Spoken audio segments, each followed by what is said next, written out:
Ini Rick. Dia tidak ingin difilmkan hari ini, tetapi Anda menekan putar lagi, dan sekarang dia melihat asteroid di langit jatuh ke bumi. Rick berdiri tanpa bergerak di balkon, dan titik bercahaya itu semakin terang dan besar. Ponsel di sakunya tidak pernah berhenti berdering.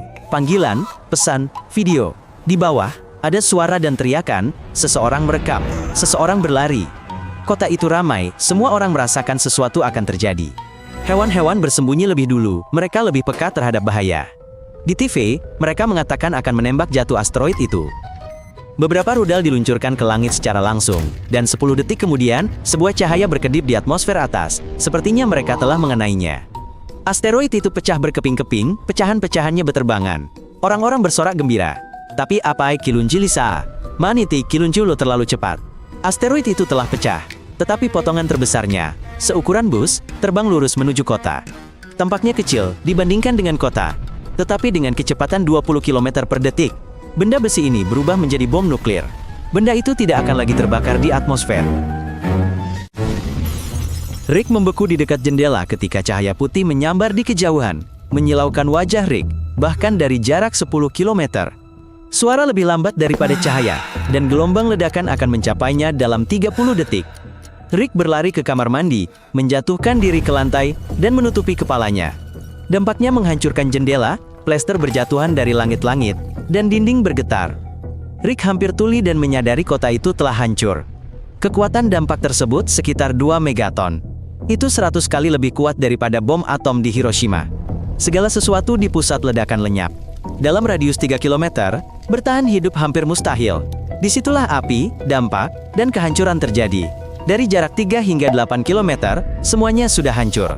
Di luar itu, ada jendela yang pecah, luka bakar, dan kepanikan. Kerusakan dapat dirasakan bahkan dari jarak 10 km. Dan disitulah Rick berada. Dia meraih ranselnya dan berlari keluar, di mana udara terasa gelap dan bau terbakar memenuhi udara. Pada saat itu, puing-puing berjatuhan di dekat rumah, tepat di atas atap mobil. Pecahan meteorit kecil, seperti peluru artileri, meledakkan apapun yang disentuhnya. Salah satu pecahan tersebut menghantam dinding sebuah rumah, menghancurkannya. Listrik padam, lift tidak berfungsi, dan lampu lalu lintas juga tidak berfungsi.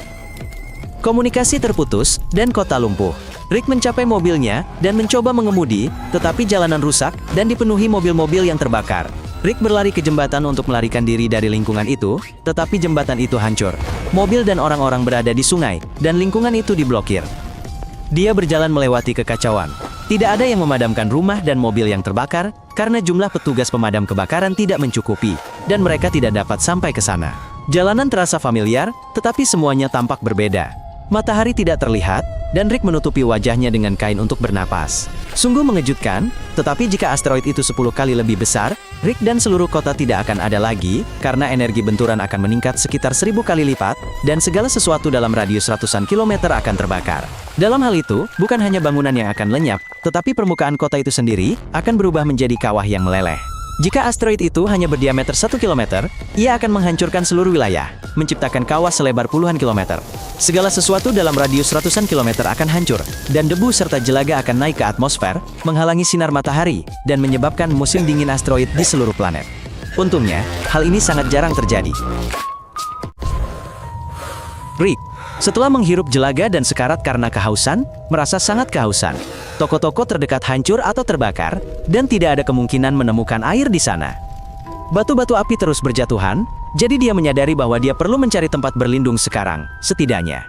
Dia berlari ke stasiun kereta bawah tanah, turun, dan menemukan puluhan penyintas lain yang ketakutan. Tidak ada komunikasi, tidak ada bantuan, tetapi setidaknya di sini lebih aman daripada di jalanan.